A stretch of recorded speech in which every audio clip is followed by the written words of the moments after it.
Hello बेटा, जय हिंद। आपका अपना यूट्यूब चैनल गोल्ड एक्सपेज में स्वागत है। दोस्तों, आज हम लोग क्लास 12 का चैप्टर नंबर 7 के सबसे इम्पॉर्टेंट टॉपिक जो होता है ट्रांसफार्मर, उसके बारे में हम लोग आज डिस्कस करने वाले हैं। ठीक है बेटा, और आप लोग को मैं गारंटी देता हूँ कि ये मेरा लेक्चर देखने के बाद आप लोग को कोई भी दूसरा वीडियो देखने की ज़रूरत नहीं है। ठीक है, क्योंकि इससे ज़्यादा कहीं से भी आने वाला नहीं है और इससे ज़्यादा कोई वीडियो में देने वाला नहीं है। ठीक है बेटा, चलिए हम लोग स्टार्ट करते हैं। ट्रांसफार्मर होता क्या है? ठीक है, तो transformer is a static device which convert to low voltage to high voltage and high voltage to low voltage with the same frequency, same power and constant flux। इसे कहने का मतलब यह है कि ट्रांसफार्मर एक स्टैटिक डिवाइस होता है जो हाई वोल्टेज को लो वोल्टेज में और लो वोल्टेज को हाई वोल्टेज में चेंज करता है। ठीक है बेटा, देखो स्टैटिक का मतलब ये कहना चाह रहा है कि ट्रांसफार्मर जो होता है वह एक प्लेस से दूसरे प्लेस या इसका कोई भी बॉडी मूवमेंट में नहीं होता है। ट्रांसफार्मर का बेटा जो होता है, ठीक है, कोई भी बॉडी मूवमेंट नहीं होता है। ट्रांसफार्मर एक स्टैटिक डिवाइस होता है, स्थिर डिवाइस होता है। देखो, अगर आप लोग देखे होंगे तो आपके घर के बगल में गाँव में जो लगा रहता है ट्रांसफार्मर, वह एक जगह क्या रहता है, स्थिर रहता है। ठीक है बेटा, तो यहाँ देखिए मैं डेफिनेशन लिखा हूँ। Transformer is a static device which convert to low voltage to high voltage and high voltage to low voltage with the same frequency, same power and constant flux। Transformer का शर्त होता है, ट्रांसफार्मर कहता है कि मैं प्राइमरी से secondary में वोल्टेज तभी चेंज करूंगा जब दोनों साइड का पावर सेम होगा, दोनों साइड का फ्रीक्वेंसी सेम होगा और दोनों साइड फ्लक्स कांस्टेंट होना चाहिए।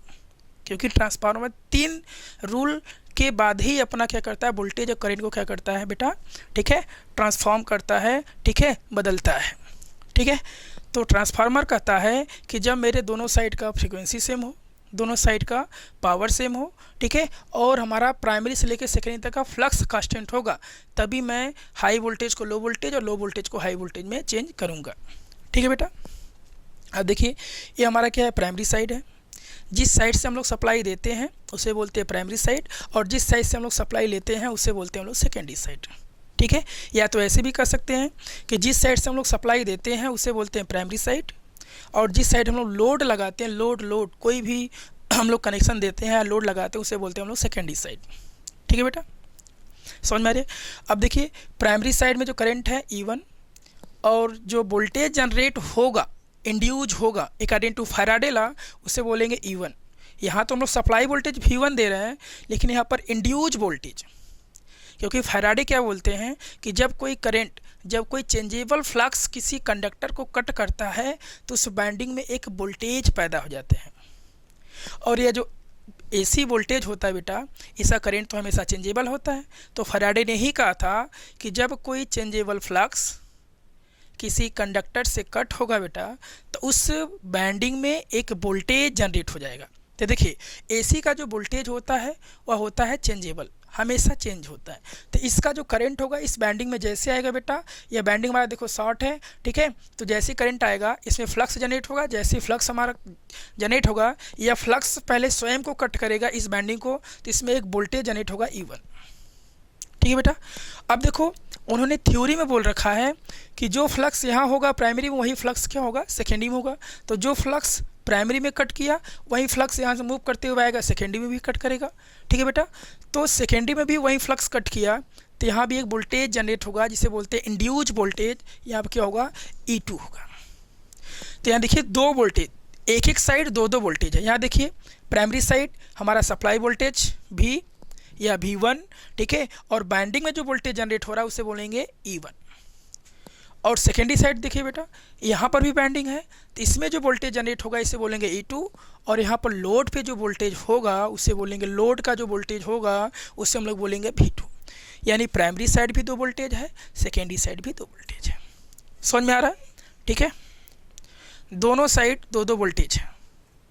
एक हमारा है V1, ठीक है, सप्लाई वोल्टेज, और एक हमारा है बेटा यहाँ पर E1। ठीक है, एक हमारा है V1, एक हमारा है E1। ठीक है, और सेकेंडरी साइड हमारा है E2, ठीक है, और यहाँ पर हमारा है V2। ठीक है बेटा, चलिए अब हम लोग आगे चलते हैं। तो एक बात यहाँ से आता है कि ट्रांसफार्मर किसको ट्रांसफॉर्म करता है और किसको ट्रांसफ़र करता है। देखिए बहुत डीप में मैं आप लोग को पढ़ाने जा रहा हूँ। ठीक है, क्लास 12 के लेवल तक का आप लोग को ऐसा कोई वीडियो मिलेगा नहीं।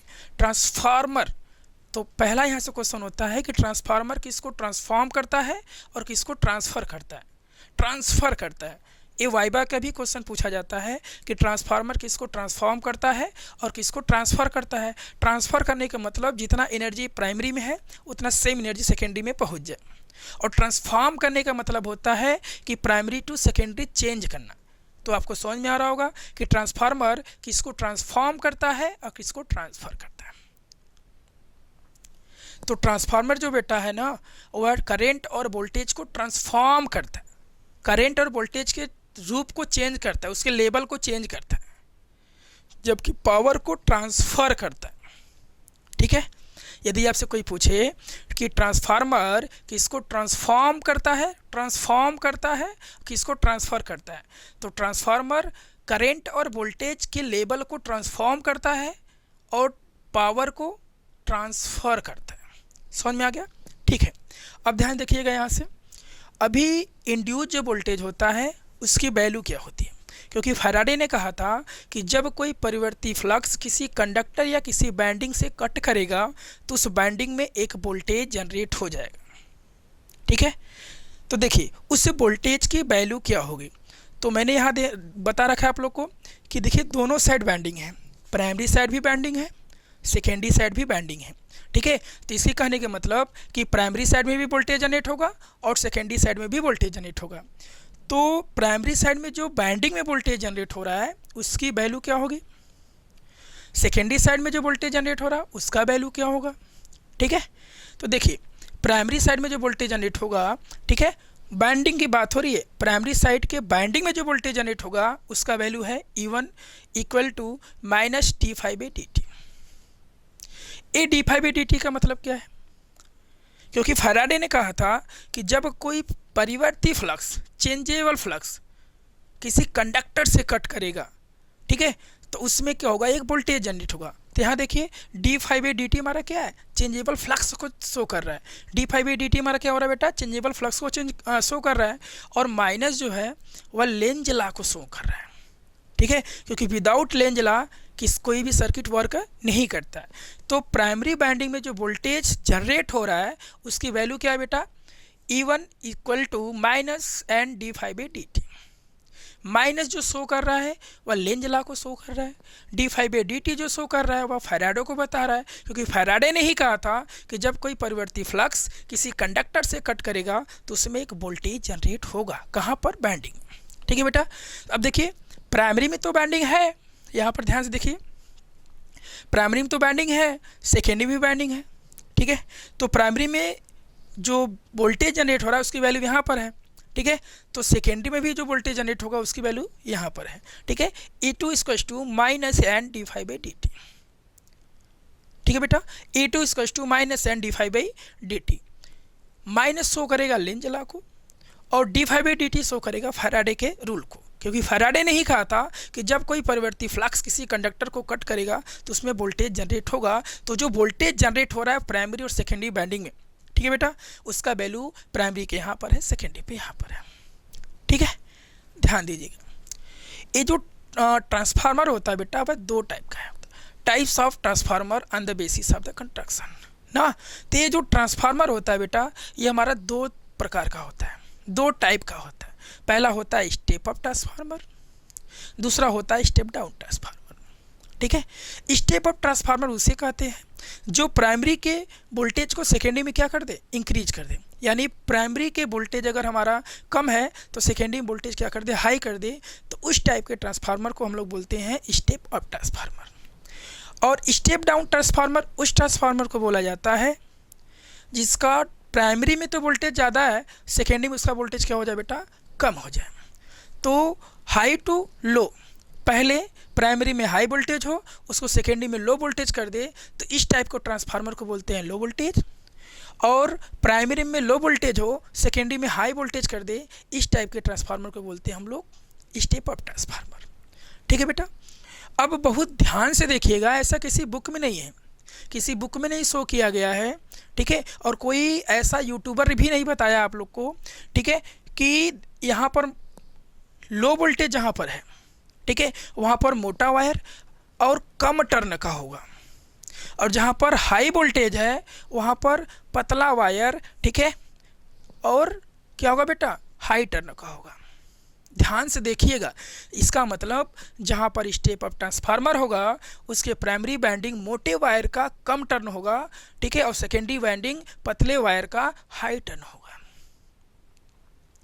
और जो स्टेप डाउन ट्रांसफार्मर बेटा, स्टेप डाउन, ठीक है, स्टेप डाउन ट्रांसफार्मर के प्राइमरी में पतले वायर होंगे, थिन वायर होगा, ठीक है, और सेकेंडरी क्या होगा, मोटे वायर का, ठीक है, मोटे वायर का कम टर्न होगा, ठीक है। क्योंकि ऐसा क्यों हो रहा है बेटा कि एक साइड मोटा वायर है एक साइड पतला वायर है। स्टेप अप ट्रांसफार्मर का मतलब होता है वोल्टेज के लेवल को सेकेंडरी में बढ़ा दे, स्टेप डाउन ट्रांसफार्मर का मतलब होता है वोल्टेज के लेवल में सेकेंडरी को घटा दे, ठीक है। लेकिन आप देख रहे हैं कि जहाँ पर हाई वोल्टेज है वहाँ पर बैंडिंग ज़्यादा है लेकिन पतला वायर, ठीक है, और आप देख रहे हैं जहाँ पर वोल्टेज कम है वहाँ मोटा वायर, ठीक है, लेकिन कम टर्न, ठीक है।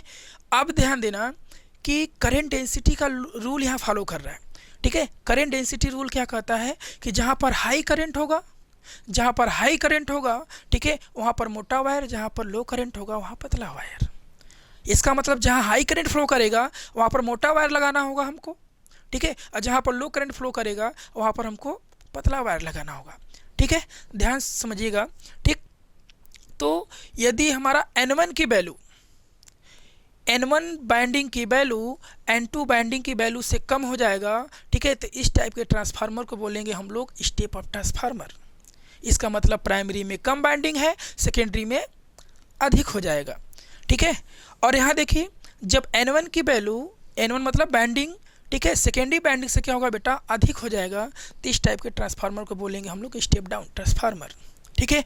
ये देखिए वाइबा का क्वेश्चन मैं यहाँ आपसे क्या किया हूँ, जनरेट किया हूँ कि जब हमारा स्टेप अप ट्रांसफार्मर होगा, ठीक है, तो किस साइड हमारा मोटा वायर कम टर्न होगा, किस साइड हमारा पतला वायर अधिक टर्न होगा, ठीक है। तो आप अच्छे से देख रहे हैं कि स्टेप डाउन ट्रांसफार्मर में, ठीक है, प्राइमरी वाइंडिंग जो होगा वह मोटे वायर का कम टर्न होगा और सेकेंडरी वाइंडिंग जो होगा पतले वायर का अधिक टर्न होगा, क्योंकि यह स्टेप अप कर रहा है, वोल्टेज को बढ़ा रहा है।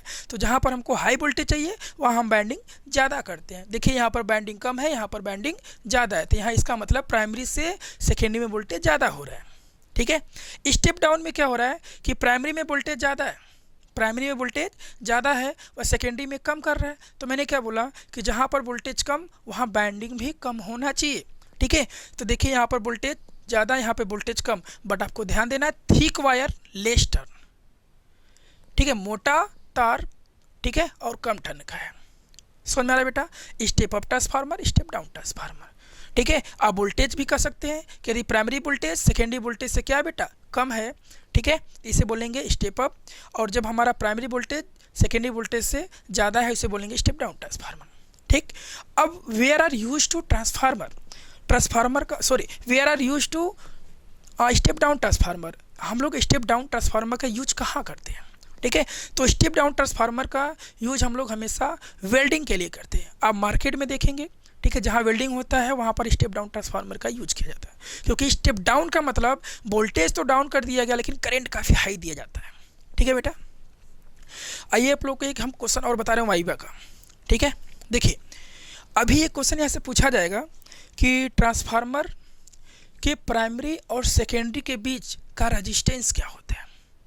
ट्रांसफार्मर के प्राइमरी साइड और सेकेंडरी साइड के बीच का रेजिस्टेंस क्या होता है, ठीक है बेटा। तो आपको समझ में आना चाहिए कि प्राइमरी साइड और सेकेंडरी साइड कोई भी डायरेक्टली लिंक नहीं है ना, कोई भी इलेक्ट्रिकल कनेक्शन नहीं है। देखिए प्राइमरी यहाँ पर हो गया, सेकेंडरी यहाँ पर हो गया, प्राइमरी और सेकेंडरी के बीच में कोई भी इलेक्ट्रिकल कनेक्शन नहीं है। इसका मतलब कि प्राइमरी और सेकेंडरी के बीच जो रेजिस्टेंस होगा बेटा वो कितना होगा, इनफाइनाइट होगा, ठीक है। ट्रांसफार्मर के प्राइमरी और सेकेंडरी के बीच जो रेजिस्टेंस होगा वो कितना होगा, इनफाइनाइट होगा। मैं यहाँ राइट डाउन कर दिया हूँ, ठीक है बेटा। यहाँ पर करंट डेंसिटी रूल है। आप लोग को जो भी दिक्कत होगा, ठीक है, आप कमेंट बॉक्स में मुझे बताइएगा। यदि आप लोग को मेरा वीडियो अच्छा लगा बेटा तो लाइक सब्सक्राइब करना मत भूलिएगा और शेयर ज़रूर करिएगा। Thank you for watching this video.